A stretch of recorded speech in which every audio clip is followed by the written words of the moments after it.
Good evening, you're watching the news from the Sultanate of Oman television. First, the headlines.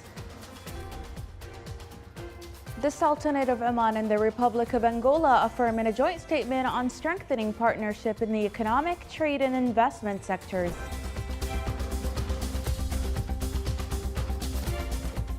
His Highness Sayyid Yazid bin Haytham Al Saeed attends the opening ceremony of the 26th Arabian Gulf Cup in the state of Kuwait.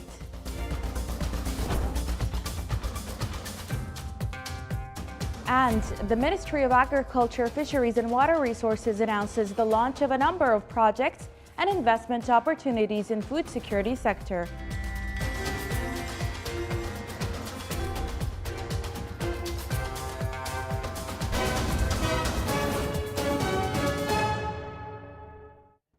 Those were the headlines. Now for the news in detail.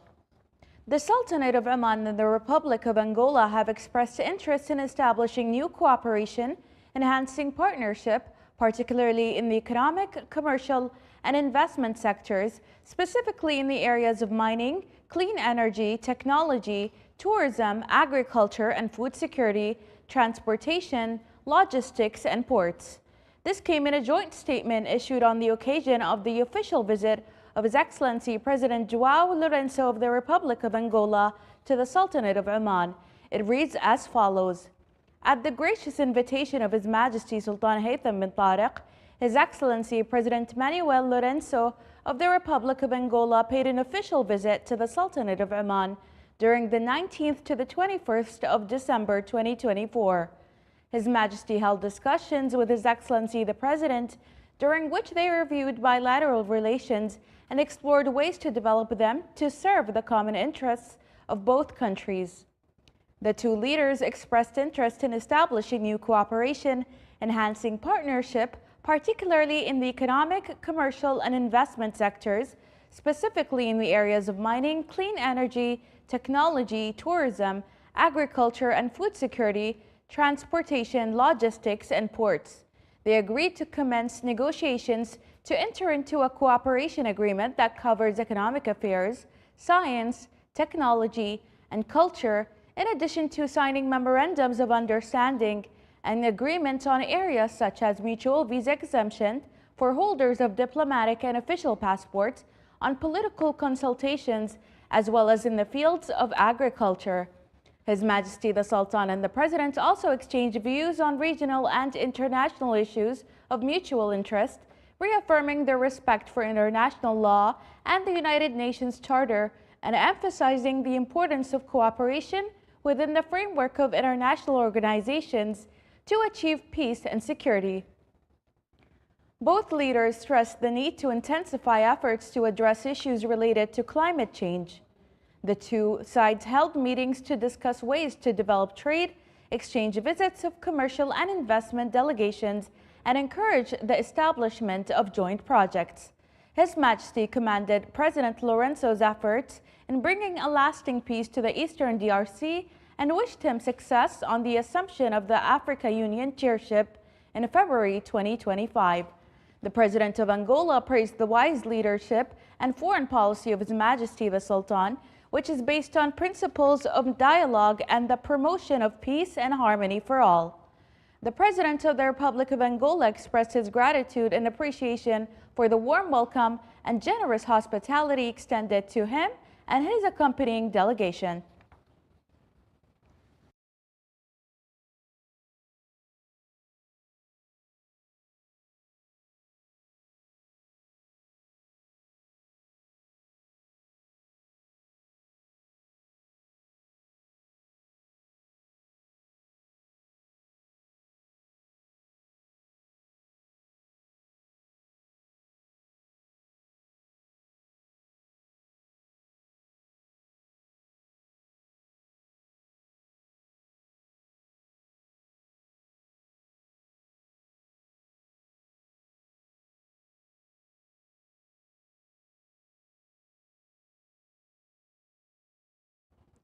His Excellency President João Lourenço of the Republic of Angola and his spouse concluded the official three-day visit to the Sultanate of Oman. The Angolan president left Oman today as he was seen off at the royal airport by His Excellency Sayyid Khalid Hilal al-Busaidi, Minister of the Diwan of Royal Court. He was also seen off by His Excellency Abdussalam bin Mohammed al-Murshidi, Chairman of Oman Investment Authority, Her Excellency Dr. Rahma bint Ibrahim al-Mahrouqiya, Minister of Higher Education, Research and Innovation, His Excellency Dr. Saeed bin Mohammed al-Suqri, Minister of Economy and Head of the Mission of Honor, and His Excellency Dr. Federico Cardosa, non-resident ambassador of the Republic of Angola to the Sultanate of Oman. During the visit, the Angolan president was accompanied by an official delegation that comprised His Excellency Jose de Lima Misano, Minister of State for Economic Coordination, His Excellency Tete Antonio, Minister of Foreign Affairs, Her Excellency Vera Esperanza dos Santos, Minister of Finance, His Excellency Diamantino Pedro Azevedo, Minister of Mineral Resources, Oil and Gas, His Excellency Mario Augusto da Silva Oliveira, Minister of Telecommunications, Information and Technology and Social Communication, His Excellency Edeltrude Costa Lorenzo, Chief of Staff at the Presidency, and His Excellency the Angolan non-resident ambassador to the Sultanate of Oman. His Highness Sayyid Yazan bin Haytham Al Saeed, Minister of Culture, Sports and Youth, will attend the opening ceremony of the 26th Arabian Gulf Cup in the state of Kuwait, due to kick off at Jaber Al Ahmed International Stadium later today, under the auspices of Sheikh Mish'al Al Ahmed Al Jaber Al Sabah, Emir of Kuwait. His Highness Sayyid Yazan will also attend the opening match between Oman football team and its Kuwaiti counterpart in the presence of Sheikh Sabah Al Khalid Al Sabah, Crown Prince of Kuwait.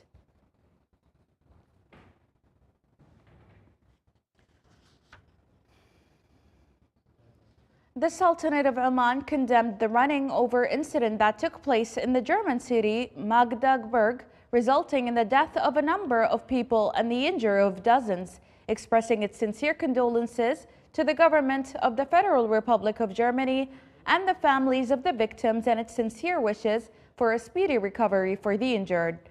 The Sultanate of Oman affirmed in a statement issued by the Foreign Ministry its firm position in rejecting all forms of violence and terrorism, regardless of their motives and causes.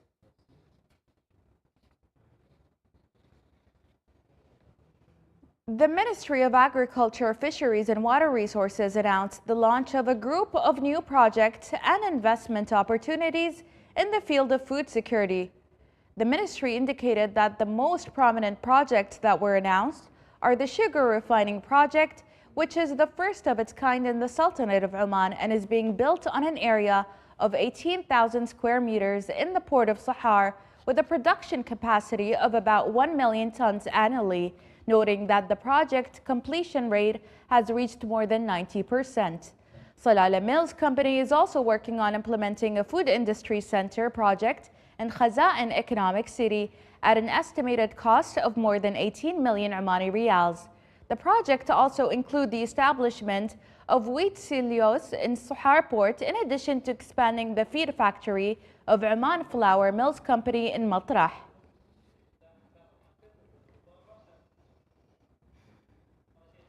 Total deposits in conventional commercial banks increased by 10.4% to reach 25 billion and 400 million Omani Riyals by the end of October 2024.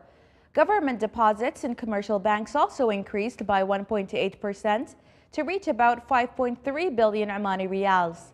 The deposits of public sector institutions in commercial banks also increased by 50.1% to reach about 2.8 billion Omani Riyals during the same period.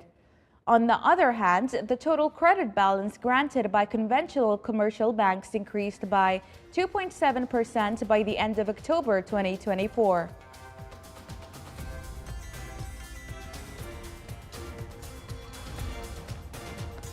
Still to come in our news bulletin.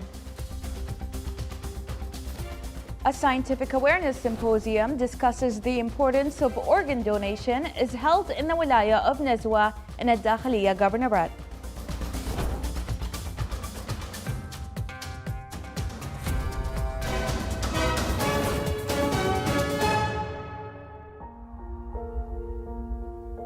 The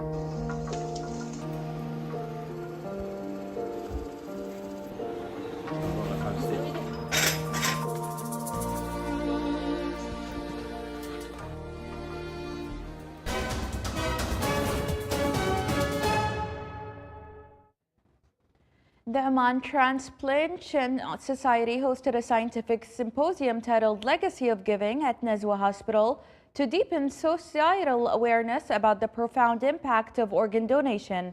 More details are in the following report. Organ donation represents a living legacy of hope and humanity, bridging lives and inspiring second chances. In a concerted effort to highlight the profound impact of this noble act, the Oman Transplantation Society hosted the Legacy of Giving Symposium at Nizwa Hospital. We are celebrating the National Omani Transplant Day. The 19th of December of each year, we celebrate this day, and it points to the first time organ transplant happened from a deceased donor. Today will be the scientific day, which contains different lectures. The lectures will be talking about the challenges and the fears that the public face, and to spread public awareness regarding kidney and organ transplantation.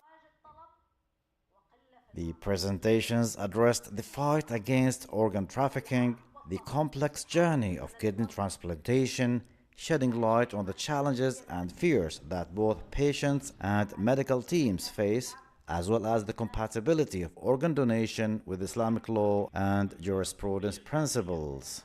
The main aim of this session and seminar is basically to increase the awareness regarding organ transplantation, and the first paper is actually involving talking about commercial transplantation, its definition and what does it actually concern about, and how it actually has a lot of side effects and complications, severe, that a lot of the public does not know about. And we have to focus about it from the legal perspective, from the ethical point of view, as well as from the medical side as well, and the Islamic point of affairs as well. The symposium highlighted the transformative impact of organ donation as a step that not only saves lives, but also brings profound joy and fulfillment to donor families and recipients. The event also showcased cutting-edge advancements in transplantation procedures, aiming to inspire more individuals to embrace this life-saving practice. The symposium is a significant move towards cultivating organ donation, thus fostering hope and saving countless lives. Reporting from the Wilaya of Nizwa, this is Salih Bukhalfan al-Rahbi, Al-Dakhiliya, Governorate.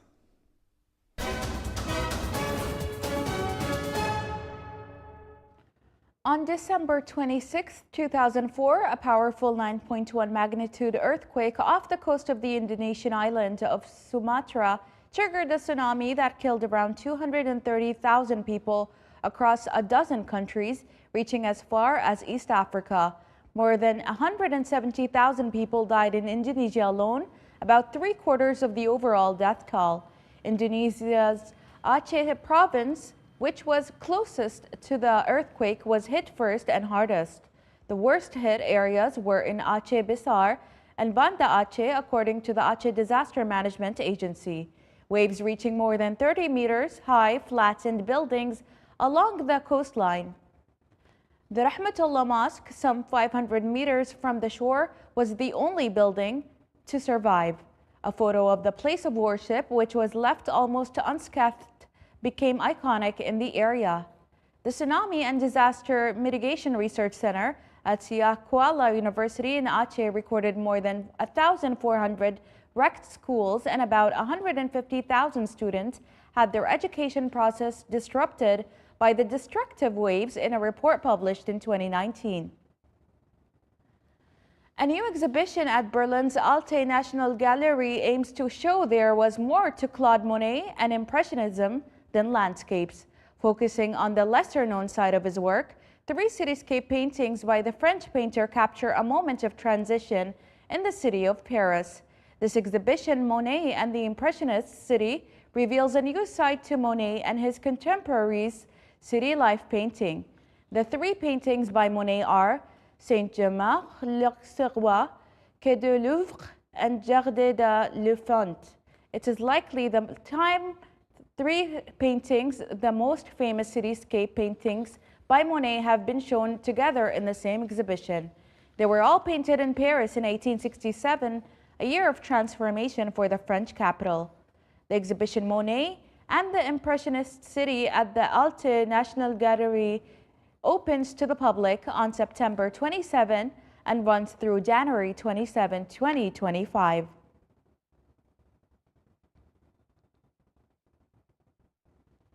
Several drones attacked the Russian city of Kazan earlier today, damaging several residential buildings, local authorities reported. The press service of Tatarstan's governor said that 8 drones attacked the city. 6 hit residential buildings, 1 hit an industrial facility, and 1 was shot down over a river, the statement said. Local authorities said there were no casualties. Flights were halted at Kazan's airport, and all mass gatherings canceled on Saturday and Sunday.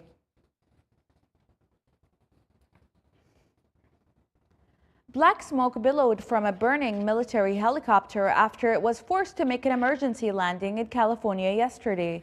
The California Highway Patrol reported that the military-grade helicopter made an emergency landing at Camp Pendleton, a military base situated near Interstate 5. 5 crew were seen surrounding the burning helicopter as they attempted to extinguish the flames. According to a report by KGTV, none of the personnel on board the helicopter were injured during the emergency landing.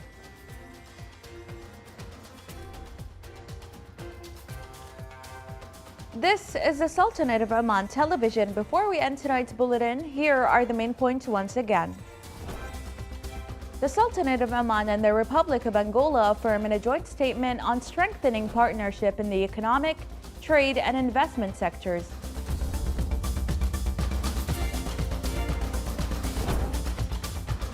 His Highness Sayyid Yazid bin Haytham Al Saeed attends in the opening ceremony of the 26th Arabian Gulf Cup in the state of Kuwait.